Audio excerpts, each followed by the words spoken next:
warren terstruktur ini bisa lebih baik lagi likuiditasnya, dan tahun ini kita juga akan menyediakan put warrant. Tujuannya sudah pasti kita ingin memberikan perlindungan kepada investor, sehingga investor ini aware bahwa saham-saham yang masuk periodical auction ini mungkin harus lebih diperhatikan. Sayangnya uang Anda, pelajari bisnis atau saham yang hendak Anda beli gitu kan dengan baik, terutama kalau memang konsep yang akan dipakai adalah konsep investasi. Bursa efek ini buat saya adalah selalu ada hal yang baru, selalu ada fenomena baru, selalu ada modus, kalau kita bilang modus atau metode baru yang dilakukan oleh teman-teman investor yang membuat kita selalu harus belajar. Kita juga berupaya perusahaan-perusahaan Indonesia yang besar-besar dan bagus-bagus ini bisa listing atau bisa melantai di Bursa Efek Indonesia, sehingga teman-teman investor juga bisa menjadi pemilik dari perusahaan-perusahaan tersebut.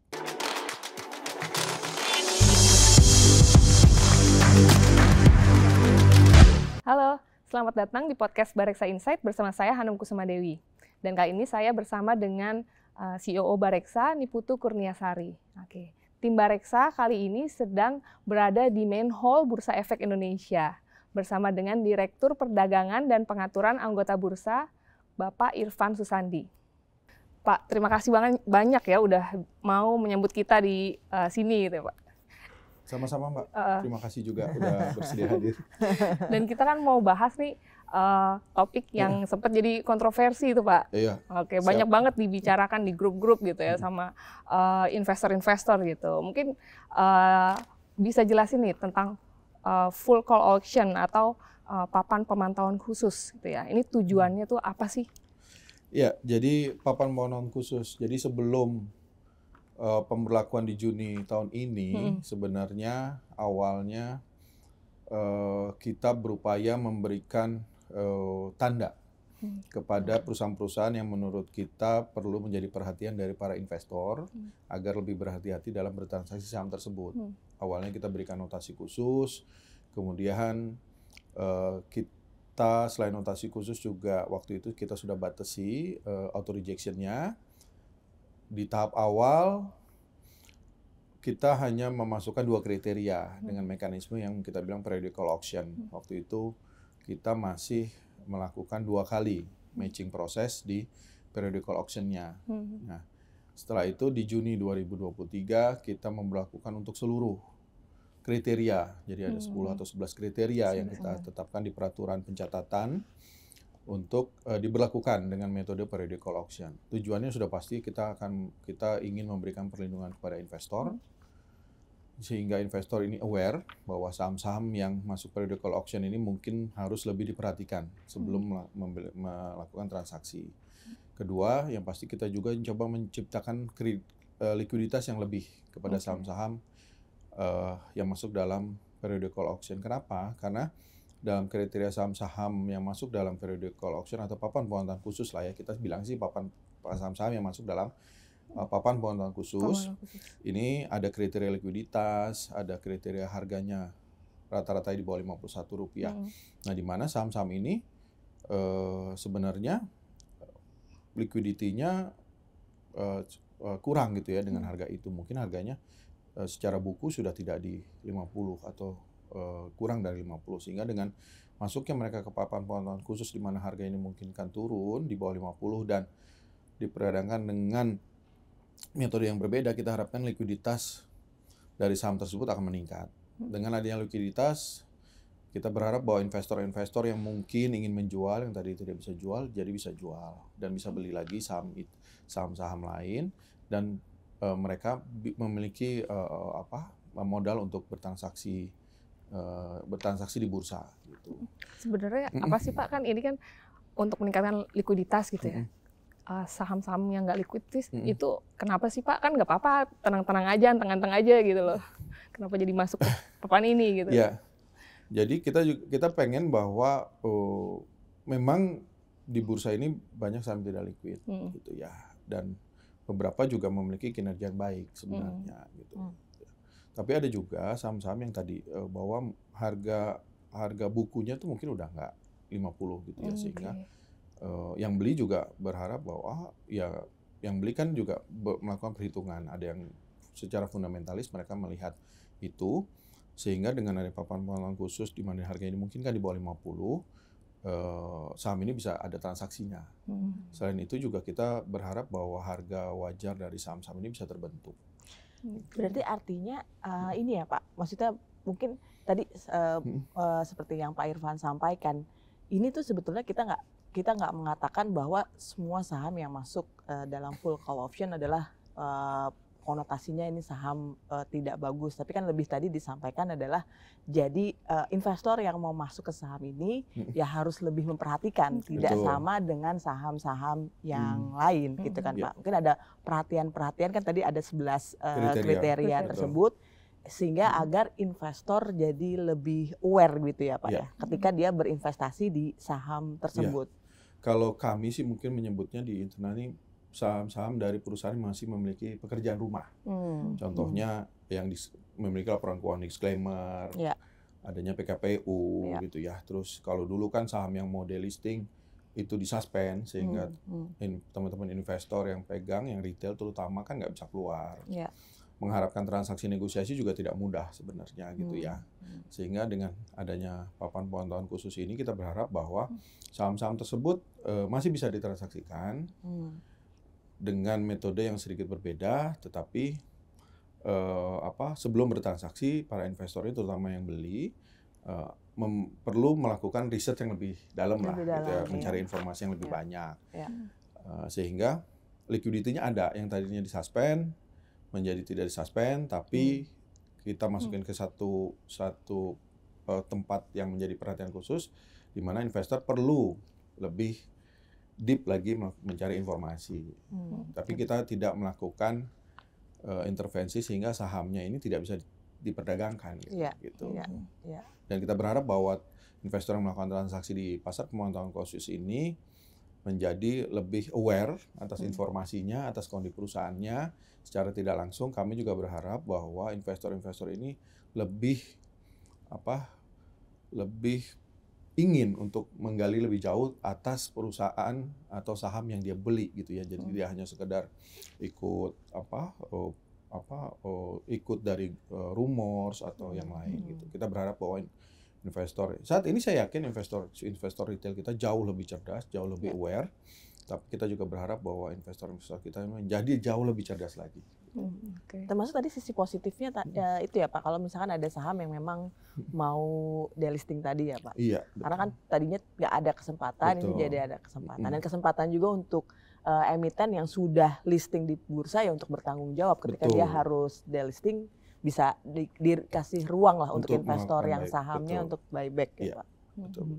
Oke, sekarang sedikit teknis nih Pak mengenai order gitu ya kan. Kalau di sini kan kita nggak bisa melihat ordernya gitu ya, pembeli atau penjual gitu. Tapi misalnya ada pembeli pasang order Rp49 gitu, tapi penjual di Rp50 gitu. Nah itu gimana mempertemukan order ini? Bisa nggak ordernya itu di tengah-tengah, misalnya 49,5 gitu? Ya. Jadi gini Mbak, yang pasti saham di papan pemantauan khusus ini maksimal ordernya hanya bisa di 49. Jadi kalau 50 dia adalah saham-saham yang di luar papan pemantauan khusus. Jadi order maksimal yang bisa dilakukan adalah 49. Saat ini kami belum mengakomodir secara sistem dan secara peraturan untuk desimal untuk saham ya, untuk saham. Jadi kita belum mengakomodir 49,5, 49,25 gitu ya.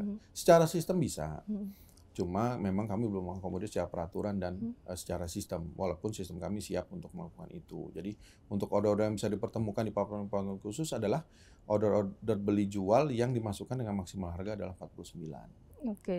Itu tadi bisa ketemu Pak, misalnya kalau yang pembelinya minta lebih murah gitu, misalnya di 47 gitu, tapi penjualnya di 49, itu bisa ketemu nggak tuh Pak? Bisa sepanjang ya kalau beda gitu sebenarnya kan nggak bisa gitu ya. Tapi memang dimungkinkan mekanisme periodic call auction itu dimungkinkan. Jadi gini, periodic call auction ini mekanisme yang common, yang best practice, di mana kalau kita mau beli di 49, tapi ternyata banyak order jualnya di 47, sepanjang order jual itu bisa mengakomodir order beli yang di atasnya, nah si pembeli akan bisa bertransaksi. Dan harganya berapa? Harganya 47. Jadi periodic call auction ini mengakomodir kalau memang volumenya, jadi kan periodical auction adalah volume beli jual yang terbanyak di harga berapa yang bisa diperjumpakan, harga itu akan menjadi harga transaksinya. Jadi kalau tadi contohnya 48 deh, misalnya yang mau beli 48, yang jual 47, tapi order jualnya 47 ini begitu banyak sehingga dia bisa mengakomodir order beli di 48.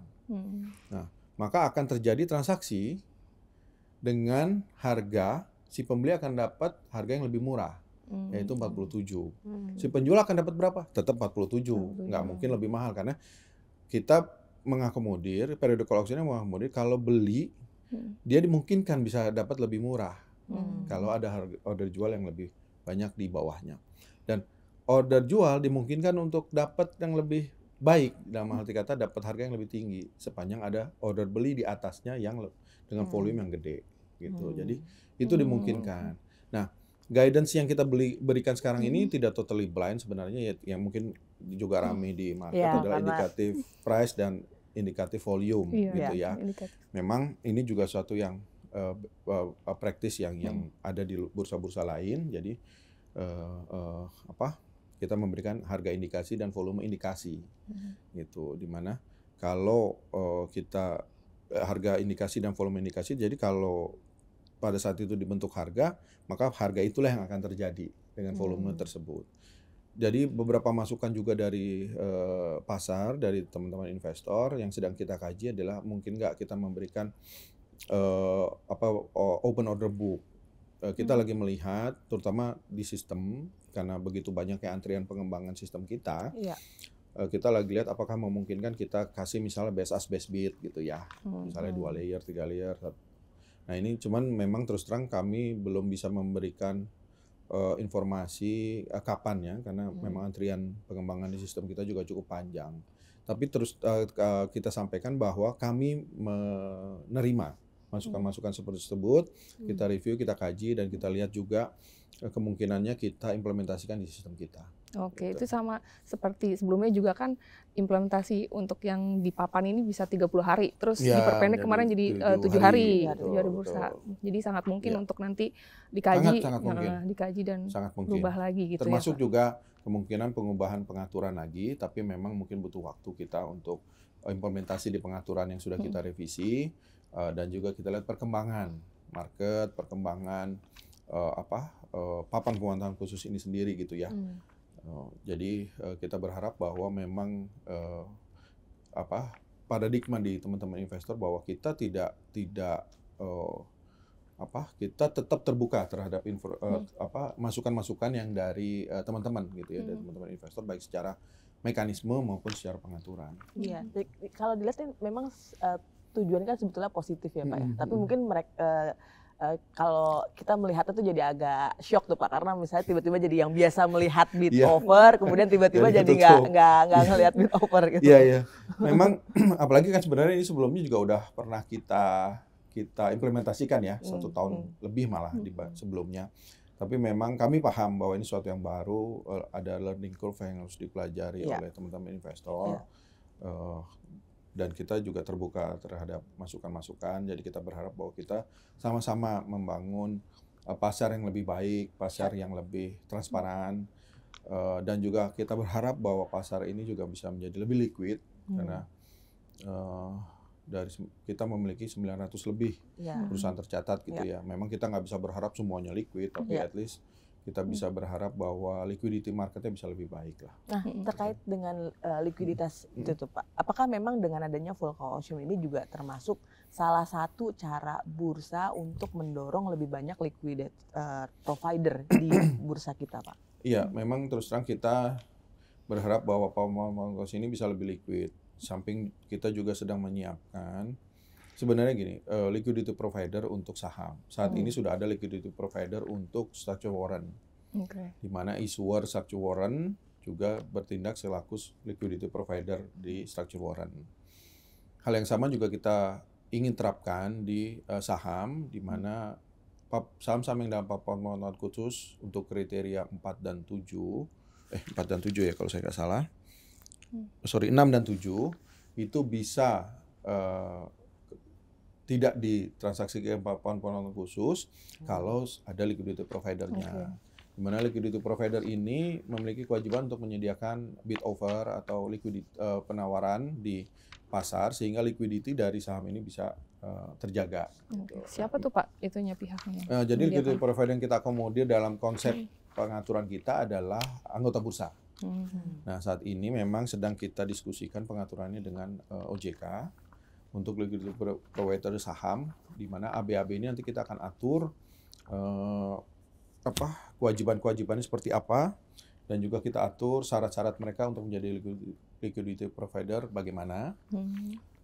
Dan kita harapkan nanti dengan adanya liquidity provider ini ada saham-saham yang memang secara fundamental baik, secara kinerja baik, bisa ditransaksikan di regular call auction. Gitu, tidak perlu di papan penonton khusus yang periodic call auction. Kalau emiten tuh nggak masuk dalam kriteria itu ya Pak? Kalau misalnya emitennya sendiri ingin menjadi liquidity provider? Iya, nggak bisa. Mereka tetap kan sekarang gini, kalau mekanisme transaksi yang ada sekarang kan anggota bursa adalah intermediaries dari investor yang akan bertransaksi di bursa. Nah, nanti sudah pasti liquidity provider harus bekerja sama dengan perusahaan tercatat yang sahamnya akan dijadikan, jadi si AB yang menjadi liquidity provider harus berkomunikasi B2B, business to business dengan perusahaan tercatatnya. Gitu. Jadi tapi yang melakukan tindakan sebagai liquidity provider adalah si anggota bursa. Kira-kira ada kisi-kisinya Pak untuk yang persyaratan jadi liquidity provider ini? Misalnya ada modal minimum atau apa gitu. Jadi kalau di rancangan pengaturannya ini memang kita terus terang kita belum bisa informasikan ke publik ya, karena masih diskusi dengan OJK terutama sih dalam hal ini. Jadi nanti ada kewajiban juga, pasti kita akan atur ketentuan modalnya gitu ya, kesiapan sistemnya, punya resources yang memadai gitu ya. Karena kita berharap bahwa liquidity provider ini memang bisa membantu meningkatkan likuiditas dari suatu saham secara baik gitu ya, dan kita akan pantau dari bursa akan pantau kewajiban-kewajiban yang harus mereka laksanakan, dan juga mungkin kalau kekhawatiran teman-teman bahwa nanti akan dilakukan pembentukan harga dan lain-lain, itu bagian juga yang dari kita pantau dari yang kita dilakukan oleh liquidity provider. Saat ini pun liquidity provider di structure warrant pun kita lakukan monitoring terhadap kewajiban mereka, terhadap pola transaksi, pola order mereka, sehingga semua aktivitas dari liquidity provider ini kita monitor, dan juga kita lihat apa yang mereka lakukan di pasar ini meng-abuse market nggak gitu kan. Gitu. Itu targetnya di tahun ini ya Pak? Tadi kan lagi bicara OJK. Iya, insya Allah kita bisa lakukan di tahun ini untuk itu. Oke. Itu tadi kaitannya dengan orang terstruktur juga nih Pak nih. Ini kan lumayan ya, ini udah dari tahun lalu ya Pak? Orang terstruktur dari sebentar ini. Orang terstruktur dari 2022 ya. 2022 tuh bagaimana sih respon investornya terkait ini nih, warren terstruktur, terus nilai transaksi hariannya kira-kira berapa nih rata-ratanya? Jadi saat ini sudah ada beberapa anggota bursa yang menjadi issuer dari warren terstruktur. Jadi dulu diawali RHB, diikuti oleh MyBank, kemudian ada CGS, ada KGI, ada KISI saat ini. Dengan jumlah warren terstruktur yang ada sekarang ini adalah 396 seri yang outstanding. Seri warren terstruktur dengan jumlah seri yang masih outstanding di pasar adalah 119. Jadi sudah ada 396, beberapa sudah expired, dan yang outstanding hampir 120 seri warren terstruktur dengan nilai transaksi dari awal tahun 2024 hingga Juli ini rata-rata lah 2,2 miliar per hari. Jadi transaksi harian di warren terstruktur ini jauh lebih besar dibanding transaksi harian secondary marketnya ETF. Nah, kita berharap bahwa warren terstruktur ini bisa lebih baik lagi likuiditasnya, dan tahun ini kita juga akan menyediakan put warrant untuk warren terstruktur sementara, karena saat ini hanya ada call. Memang terus terang kita melakukan ini secara bertahap, karena ini juga sesuatu yang baru ya. Suatu yang baru di pasar kita untuk warren terstruktur. Bahkan dalam persiapannya kita bekerja sama dengan teman-teman anggota bursa yang sudah berpengalaman di regional. Contohnya seperti RHB, Maybank gitu ya, CGS, KGI, KISI gitu ya. Jadi karena memang terus terang kita memerlukan anggota bursa yang sudah memiliki pengalaman sebelumnya di regional untuk one stop struktur ini, karena secara mekanisme dan secara proses di anggota bursa pun perlu ada kesiapan sistem, perlu ada human resource yang memahami dalam proses penerbitannya, dalam proses transaksinya, dalam proses mereka menjalankan kewajiban sebagai liquidity provider gitu ya. Nah, ini yang pengalaman-pengalaman ini yang kita harapkan dapat ditransfer dari teman-teman anggota bursa yang sudah memiliki pengalaman di regional seperti RHB, Maybank, mereka sudah pengalaman menerbitkan one struktur di regional ASEAN seperti di Malaysia, di Thailand, di Singapura. Nah, kita bekerja sama dengan mereka dan juga sekaligus mensosialisasikan kepada para investor Indonesia. Warren terstruktur ini apa sih gitu. Bagaimana transaksinya, risikonya apa, plus minusnya apa gitu. Jadi sehingga produk warren terstruktur ini secara value transaksi lumayan. Lumayan, jadi di antara produk-produk yang kita luncurkan ini mungkin salah satu produk yang secara transaksinya cukup liquid, dan kita berharap likuiditasnya juga bisa terus tingkatkan. Nah, di tahap awal kita rilis call warrant waktu itu yang lebih mudah dipahami. Selanjutnya adalah put warrant yang kita harapkan bisa di tahun ini kita launching. Itu tuh pembuatannya karena ini ya Pak. Dulu kan memang sebenarnya kan derivatif itu sudah ada, tapi mungkin kembali lagi mungkin karena investor tuh tidak aware. Terus habis itu kalaupun mau bertransaksi, mungkin apakah karena memang sebelumnya jadinya akhirnya banyak yang tidak melakukan exercise atas warrant tersebut atau? Ya, jadi memang kalau kita bilang ini this is a journey dari IDX atas produk-produk yang kita launching gitu ya. Dan kita lihat bahwa warrant terstruktur ini atau structure warrant ini di bursa-bursa lain cukup liquid gitu ya. Dan kita lihat bahwa structure warrant ini mekanismenya hampir sama dengan saham dan warrant biasa atau corporate warrant. Sehingga waktu itu kita pikir bahwa ini mungkin lebih mudah dipahami para investor kita untuk bertransaksi. Nah, dari situlah kita coba meluncurkan structure warrant, dan alhamdulillah respon dari pasar cukup baik untuk call warrant-nya. Nah, makanya selain itu, makanya di bursa-bursa lain kan selain ada call ada put, makanya kita akan rilis putnya juga. Jadi memang ini journey kita dari sekian banyak produk gitu ya yang sudah kita luncurkan. Kita lihat bahwa structure warrant ini harusnya lebih mudah, dan alhamdulillah memang lebih mudah diterima oleh investor. Iya, karena sejujurnya saya pun jadi investor lama suka lupa tuh Pak kalau misalkan kita ternyata ternyata saham saya ada warrant-nya gitu. Dan bingung juga ada transaksinya seperti apa. Kalau dengan ada warrant terstruktur lebih terbantu sih dari sisi. Oke, tadi warrant terstruktur. Nah, mungkin nih kita mau nanya yang terkait dengan manipulasi pasar gitu ya. Karena kan sekarang ada aja ya oknum-oknum gitu ya, kita bilang oknum nakal gitu yang melakukan manipulasi transaksi itu kayak skemanya pump and dump gitu. Jadi dinaikin dulu, terus nanti udah tinggi mereka jual gitu. Mungkin dari bursa ini mungkin punya radar sendiri gitu, atau gimana nih cara mencegahnya untuk yang manipulasi ini?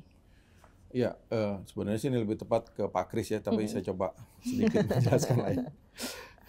Jadi gini, semua transaksi yang ada di bursa ini diawasi oleh bursa. Kami memiliki sistem pengawasan yang juga sistem yang banyak digunakan oleh bursa-bursa lain. Jadi sistem pengawasannya, vendornya ini sama dengan vendor sistem perdagangan, dan sistem pengawasan yang kami gunakan ini juga sistem yang seperti sistem perdagangan, ada mungkin vendornya menguasai 70% dari sistem perdagangan dan sistem pengawasan yang dipakai oleh bursa-bursa lain di dunia. Sehingga kami mau menyatakan bahwa sistem pengawasan yang kami gunakan adalah sistem pengawasan yang cukup andal lah gitu ya, karena dipakai oleh bursa-bursa lain. Nah, semua transaksi diawasi. Jadi teman-teman di pengawasan di tempatnya Pak Christian ini mengawasi semua transaksi yang ada di kita, dan mereka sudah mendefinisikan transaksi-transaksi seperti apa yang dianggap transaksinya terindikasi memanipulasi pasar, transaksi-transaksi mana yang menurut teman-teman ini, oh ini oke, normal gitu ya. Nah, dari semua hasil pemantauan ini sebenarnya bursa sudah berupaya melakukan berbagai tindakan. Jadi mungkin kalau teman-teman investor mengetahui teman-teman pengawasan itu atau bursa itu melakukan permintaan penjelasan kepada perusahaan tercatat.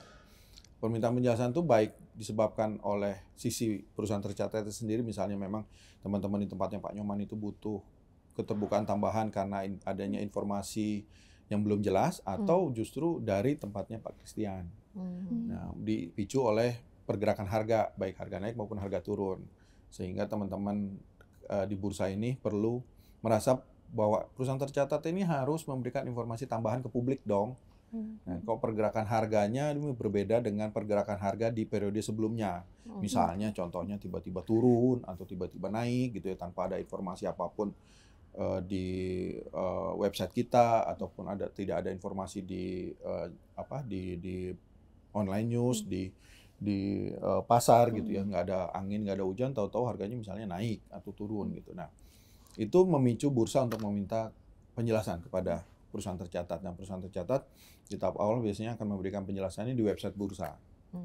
Termasuk juga sebenarnya kalau ada berita yang belum ada di website kita atau kami belum menerima berita formalnya, tapi sudah ada berita di luaran, misalnya di online news atau di koran atau di mana gitu ya. Sekarang kan udah jarang kali yang pakai koran. Atau mungkin dari beberapa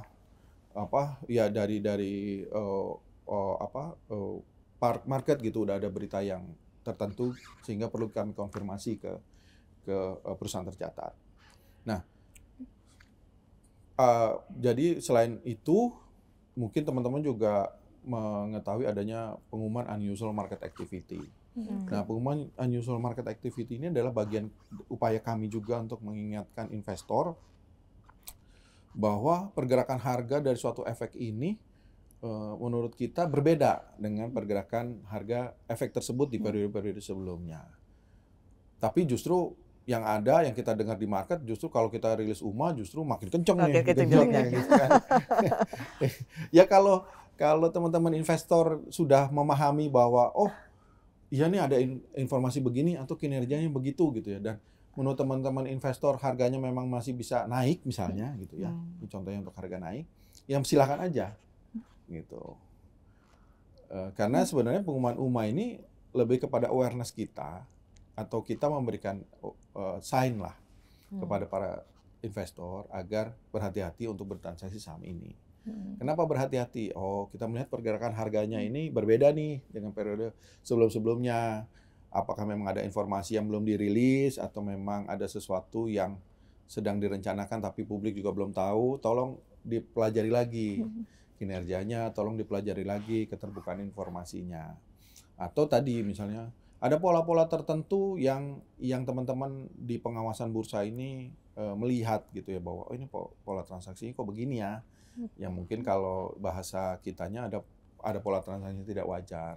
Nah, itu bisa kita berikan awareness kepada investor melalui pengumuman unusual market activity. Jadi agar lebih berhati-hati, nih polanya begini loh. Tolong pelajari lagi deh si perusahaan tercatatnya, apakah memang masih mau transaksi di situ atau misalnya mau beli gitu ya. Mau beli saham itu. Tapi kalau memang diputuskan oh ya memang masih wajar, atau memang disupport dengan informasi, disupport oleh kinerja menurut teman-teman itu, silakan saja gitu ya. Karena kan kami juga tidak boleh melarang investor bertransaksi, tapi kami berupaya untuk meningkatkan keterbukaan informasi dari perusahaan tercatat tersebut gitu ya. Nah, itulah kita berikan UMA. Bahkan mungkin teman-teman di pengawasan perlu melakukan suspensi gitu ya, untuk memberikan awareness juga gitu kepada investor gitu ya. Tapi kan balik lagi penerimaan di market kadang-kadang oh ini justru sign bahwa oh ini harusnya bisa makin naik lagi harganya gitu. Makanya hal-hal yang seperti itu adalah upaya kita memberikan awareness kepada pasar bahwa kita melihat ada sesuatu yang tidak biasa. Kalau kita bilangnya, kalau Pak Kris bilang pasti ada pola pergerakan yang tidak biasa dibandingin pola pergerakan sebelumnya, Ya. sehingga kita berikan kita suspensi gitu ya. Kita melakukan itu disertai dengan upaya kami memberikan informasi tambahan ke publik melalui perusahaan tercatat dengan meminta mereka melakukan keterbukaan informasi, bahkan kalau perlu kita minta mereka melakukan hearing gitu ya, atau ketemu dengan stakeholders atau wartawan gitu. Nah itu hal-hal yang kita minta kepada para perusahaan ini untuk bisa dilakukan agar informasi yang di publik ini bisa lebih banyak, sehingga teman-teman investor bisa dapat informasi yang setara gitu. Tapi juga kita nggak pengen bahwa informasi yang disampaikan oleh perusahaan tercatat ini masih prematur, dan itu kami selalu mengingatkan perusahaan tercatat bahwa informasi yang dirilis ke publik ini harus memang informasi yang sudah patut diinformasikan. Dan kalau informasi itu belum bisa dirilis ke publik, tolong itu dijaga dengan baik, sehingga tidak ada informasi yang bocor, tidak ada pihak-pihak mengambil keuntungan dari informasi yang belum bisa dirilis ke publik. Gitu. Berarti jadi sebenarnya memang kalau dari sisi bursa sendiri ya Pak Irfan, jadi kebijakan yang diambil tuh sebenarnya bukan untuk panis emiten atau enggak, karena kan kembali lagi kan semua keputusan itu kan diserahkan kepada investor gitu kan ya Pak Irfan. Cuman bursa selaku pembentuk pasar membantu memberikan informasi sama seperti tadi yang full call option tadi, agar investor kita lebih paham atau lebih tahu atau lebih memperhatikan lah terhadap saham tersebut gitu ya Pak. Iya, jadi betul pada dasarnya itu bagian dari upaya perlindungan investor juga gitu ya. Perlindungan investor di mana kami memberikan tanda-tanda lah gitu bahwa menurut kita ini ada sesuatu yang nggak pas nih di saham ini. Nah, tolong dipelajari lagi gitu ya. Tapi kalau investor tetap mau melakukan transaksi ya silakan saja gitu ya. Tapi kita berharap bahwa agar investor ini lebih berhati-hati. Dan saya melihat bahwa investor kita ini semakin hari semakin baik secara maturity. Memang mungkin masih perlu ditingkatkan gitu ya, karena kan level dari pemahaman inklusi dan literasi kita juga masih terbilang cukup rendah gitu ya untuk pasar modal. Inklusinya malah lebih baik ya. Kita berharap bahwa dengan upaya kita ini, edukasi juga, kita berharap bahwa literasi ini bisa meningkat gitu di sisi investor kita, dan sehingga investor kita ini semakin siap terhadap semua pergerakan yang terjadi di pasar dan mempelajari semua hal itu, baik informasi, kinerja, keterbukaan itu bisa dipelajari sebelum mereka melakukan transaksi, sehingga tidak hanya sekedar ikut-ikutan, tapi juga mereka tahu bahwa kalau mau berinvestasi di satu saham, mereka harus lihat apanya, sehingga pada saat mereka melakukan transaksi itu mereka secara aware bahwa memang saya pengen bertransaksi di saham ini. Iya, karena soalnya memang tidak mudah ya Pak kita melakukan edukasi ke masyarakat yang banyak, apalagi tentang saham yang begitu kompleks gitu ya Pak. Betul. Cuma balik lagi, kalau saya sih selalu bilang bahwa sayangilah uang Anda. Jadi kan sama lah kalau misalnya Mbak mau beli rumah gitu misalnya, atau mau berinvestasi, berbisnis gitu ya, misalnya mau buka coffee shop, kan pasti pelajari dulu kan marketnya gimana, mekanisme prosesnya gimana, terus pasarnya ada apa enggak gitu ya, harganya berapa, daya belinya gimana gitu kan. Nah itu kan semua dipelajari. Ya kenapa ini enggak gitu kan, sama aja sebenarnya ya. Ini kan kita konteksnya berinvestasi mungkin, tapi memang ada yang trading, ada yang investasi gitu ya. Kan sama sebenarnya secara konsep gitu ya. Jadi kalau saya sih bilang sayangnya uang Anda, pelajari bisnis atau saham yang hendak Anda beli gitu kan dengan baik, terutama kalau memang konsep yang akan dipakai adalah konsep investasi. Kalau trading, saya yakin bahwa teman-teman yang melakukan trading ini sudah jauh lebih mature, jauh lebih siap gitu ya, sehingga dalam melakukan trading pasti sudah siap dengan untung ruginya, karena kan trading ini agak sedikit berbeda sifatnya dengan investasi. Nah, terkait trading ini Pak, mungkin di pasar itu sering ketemu kejadian kalau misalnya ordernya tuh fiktif gitu loh, jadi pasang order gede ternyata nggak kejadian gitu, ditarik lagi pas sudah mau penutupan gitu. Nah Itu gimana nih cara bursa menghadapi ini, mengatasi ini? Ya, jadi betul Mbak. Jadi kita juga sudah lihat gitu ya, ada beberapa fenomena yang jadi gini, menariknya bursa efek ini buat saya adalah selalu ada hal yang baru. Selalu ada fenomena baru, selalu ada modus, kalau kita bilang modus atau metode baru yang dilakukan oleh teman-teman investor yang membuat kita selalu harus belajar. Harus belajar, harus update. Nah, terkait hal itu ada beberapa hal. Pertama gini, pertama sudah pasti semua transaksi ini dipantau. Mungkin impact-nya tidak segera atau tidak langsung dirasakan oleh investor, tapi kami melakukan itu. Jadi misalnya atas suatu tindakan yang menurut kita terindikasi melakukan manipulasi, teman-teman di pengawasan tuh sering menghubungi AB-nya untuk bertanya, untuk meminta mereka untuk tidak melakukan itu, panggil, gitu, warning, juga dilakukan pemeriksaan, dilaporkan ke OJK dan yang lain. Nah, di sisi lain tadi misalnya ada fenomena bahwa oh ini ada order gede, tahu mau tutup hilang gitu kan. Nah, kita lagi lihat mekanismenya Mbak. Terus terang kami sedang menyiapkan yang satu metode yang kita bilang non cancellation period di pre-closing dan pre-opening. Penerapannya, ini terus terang jadwalnya lagi kita susun. Tadi pengembangan kita juga cukup banyak. Kita harapkan itu bisa kita implementasikan kalau saya nggak salah tuh di tahun depan.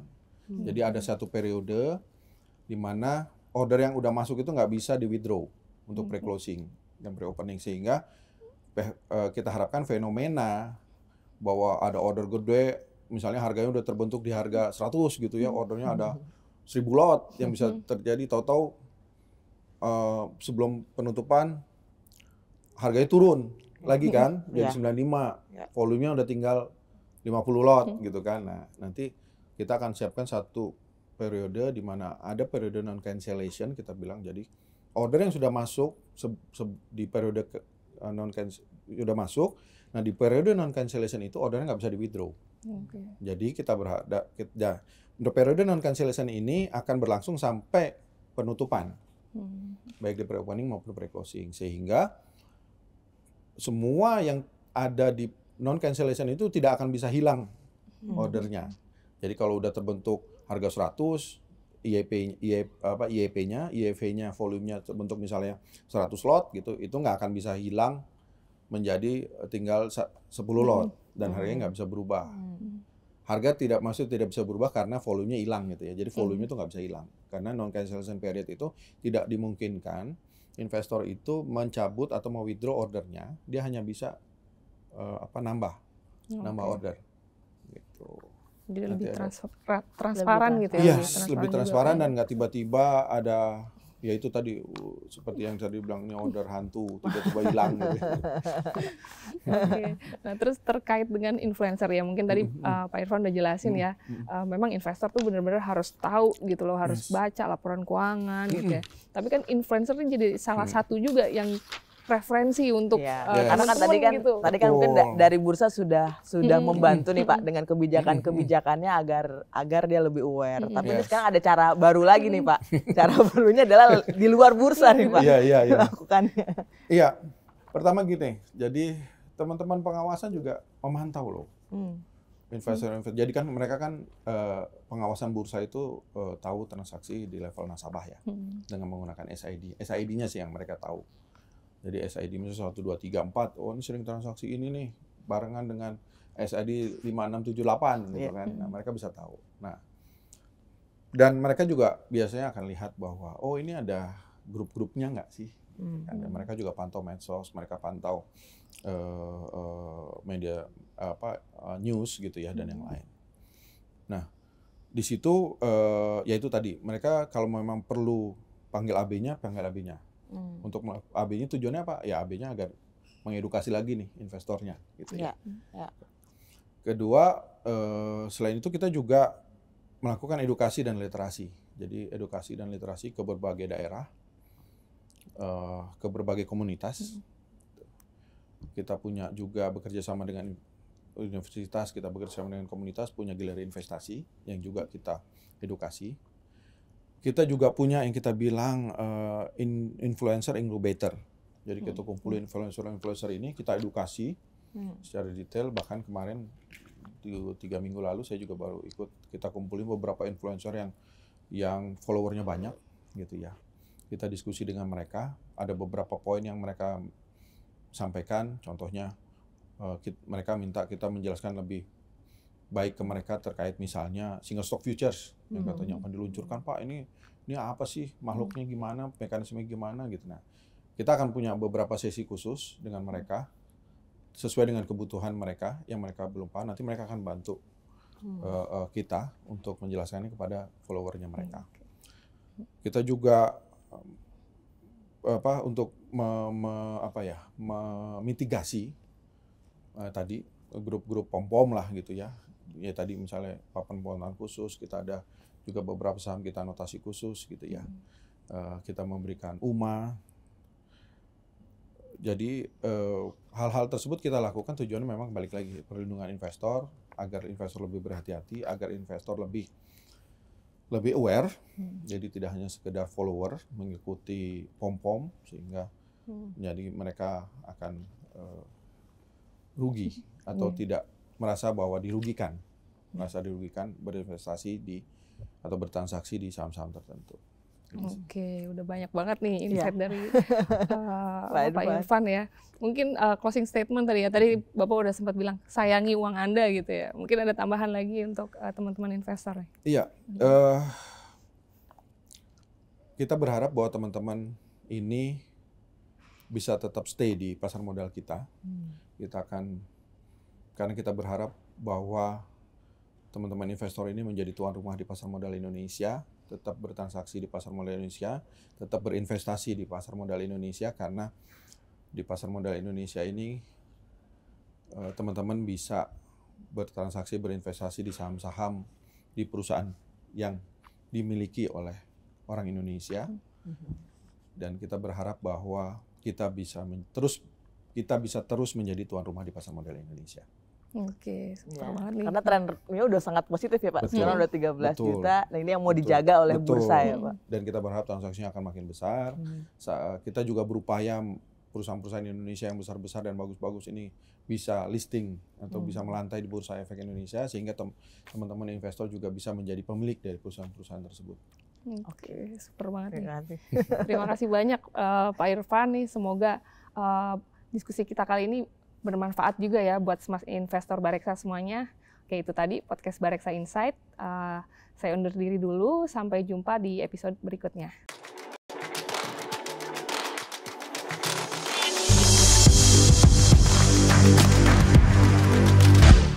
Bareksa Insight.